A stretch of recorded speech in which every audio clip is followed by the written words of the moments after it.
Right, so get this. Today, we're diving into something wild. Oh, yeah. Using the sun to store data. Okay, wait. The sun. The sun, as in our sun. Like as a hard drive? Well, not like a giant hard drive in space, exactly. Okay. But like theoretically using what we know about the sun, Right. solar physics, to like store information. Okay, yeah, I'm intrigued. Yeah, it's based on, I was reading this article called Solar HD. Okay. It's just like, I mean, it sounds impossible. oh, it's definitely, it's like, it's way out there. But just the sheer scale of it. Yeah. Like harnessing a star Right. for data storage, I mean, it's mind-blowing. Yeah, no kidding. So we're going to try to like break down how that would even Okay. be possible. Yeah. Like what would it actually take? Right, because I mean, the sun is Yeah. kind of a hostile environment. It's a bit toasty, to say the least. Yeah, just a little bit. Yeah, a raging inferno of heat and radiation. Yeah. And just constant, like, activity. Right, so how do you even begin to store anything there? Right. And the article, Solar HD, talks about a few different approaches. Oh, okay. And one of them, this is the first one, it's using the sun's corona. Okay. So that's that outer layer of the atmosphere, right? Yeah. And they're talking about using that as like a giant canvas Okay. for holographic storage.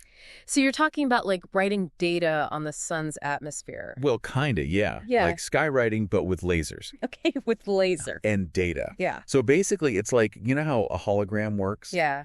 Like the way light interacts with the surface, it stores information. Right.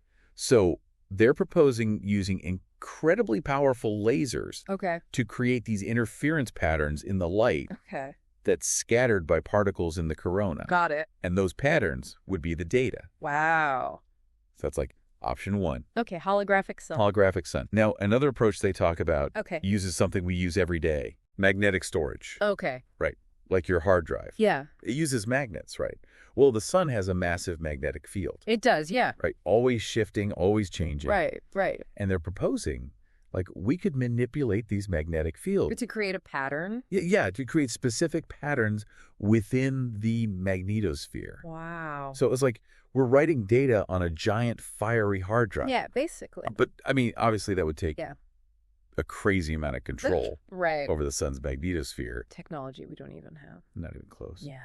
But then this is where it gets really really complex. Lay it on me. Plasma wave. Plasma waves. Yeah. Okay. So have you ever, like, imagined, like, ripples Okay. traveling through a giant magnetic field? No, not really. Okay, well, that's basically what a plasma wave is. Okay. And they're specifically talking about Alfvén waves, which, like, ride the magnetic field lines of the sun. They like surf the sun. Kind of, yeah. They carry tons of energy. Okay. And the idea is we could, like, modulate them Okay. to carry information. So kind of like we modulate radio waves? Yeah, exactly.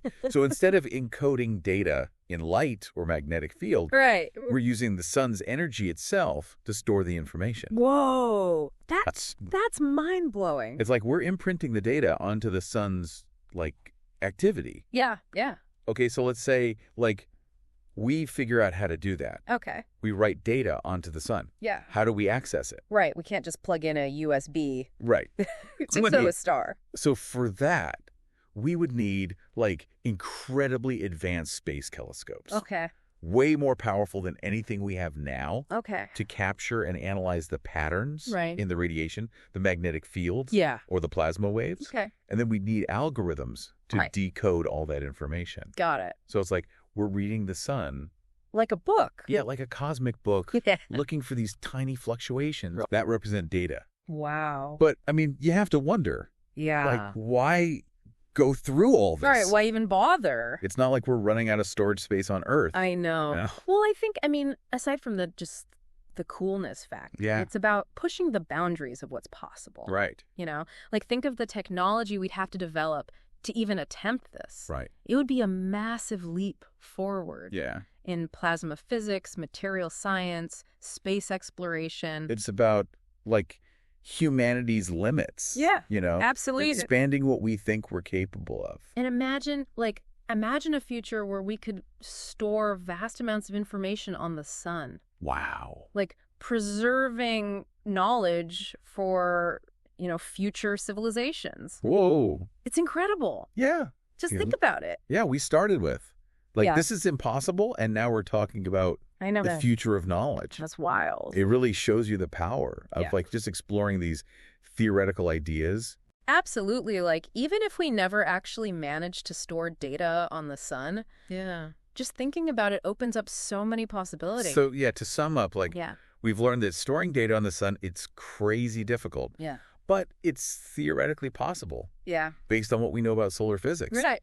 And it would require, like, unimaginable technological advancements. Yeah. But the potential rewards, they're pretty huge. Oh, yeah, definitely. Yeah, it's a reminder that the Yeah. universe is full of possibilities. It really is. We haven't even begun to imagine. Yeah, and that leaves you with something to think about. Mhm. If we could actually harness the sun for data storage, Yeah. what information would we consider worthy of a star? Oh, that's a good one. What knowledge would we want to preserve, for eternity? Wow. I'll Yeah. leave you with that. Yeah, think about that, everyone. Until next time. See ya. Bye.